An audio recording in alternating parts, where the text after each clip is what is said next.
Psychometric testing, pre-employment reviews, reviews that you might do, psychology tests, getting yourself ready for employment with an organisation, or reviewing your team members before they come on board, or reviewing your team members while they are in your organisation. All these things are what we're going to be discussing today as we talk about our 10 most common questions in psychometric testing.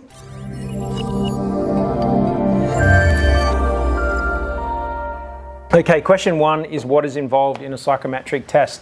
As a job fit analysis or an onboarding assessment or test, the kinds of things that are involved, particularly the ones that we use, we're looking at emotional resilience to a certain extent, which is factored from whether the person's outgoing or whether they're a little bit conservative. We're looking at numerical ability. We're looking at vocal ability and literacy.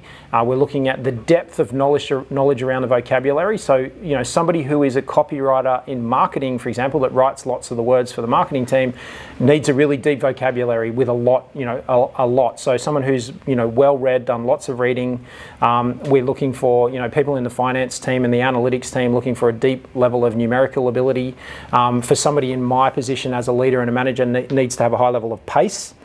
So we will look at, are you a person that has a high sense of urgency like myself? On a scale of, on the scale of 0 to 10, I sit at a number 10 for pace and sense of urgency. So it's like, come on, we've got to do this stuff. We've got to do it quickly, move really quickly.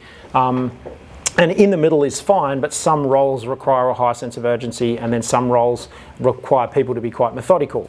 We're testing for whether somebody is accepting or skeptical. So are you skeptical of things you hear, or are you accepting of things you hear? I'm a very accepting, trusting person. Many of our team members, particularly the academic members of the best practice team who do the analytics kind of stuff, they trend more to being skeptical. So when I get up on our monthly meeting, and that's in a couple of days' time. So we've got a weekend coming up, and after the weekend we'll have our monthly all hands meeting on Monday next week. I need to make sure I'm presenting slides and evidence and graphs and data to our team, because they are skeptical of what I say. And that's not on me, that's on them. The testing has indicated that they're skeptical, and so they don't necessarily absorb what I say, so I've got to put it to them in a different format. Now we're getting better results. So I'm seeing that people are understanding what I'm saying from showing them slides and data. Even though I might say it verbally and I might say it confidently, they're still skeptical. So if you've got team members that are skeptical, that's not a bad thing. It's just about you understanding that you need to actually serve them information in a way that they're going to be more happy to receive it. So the testing is, what's involved in the actual test itself, in the types of testing that we do. It's an online questionnaire. So you're just being assessed. It's not a pass or fail exercise, it's an assessment, and it could take you anything from an hour and a half to 2 hours. Cam's here in the studio. How long did it take you to do yours? About an hour and 10 minutes. So Cam has just done an assessment, a couple of days ago? I know, a couple of weeks ago. A couple of weeks ago. So Cam's done one.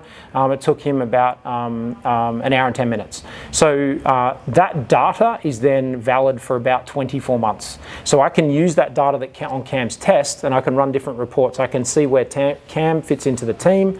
I can see where he would fit in terms of onboarding him. I know where he's got strengths and weaknesses, where I may need higher sense of urgency or pace, but Cam performed very well through that test, and he fits very well into the marketing team and into helping us here in the studio. If I had have run him against, say, a finance role, I would have got a different result. He probably did not a very good fit for finance. In fact, he agrees he's hopeless with money. So having that testing, that means that I can use Cam and we can work together using those different reports. I can run him against different job titles, so I can run him against like a finance role or a marketing role or a technical role, and the system will tell me his potential percentage fit for those roles. So that's what's involved. It's so it's doing an assessment. It's an online system to do that assessment, and then it spits out a whole bunch of reports.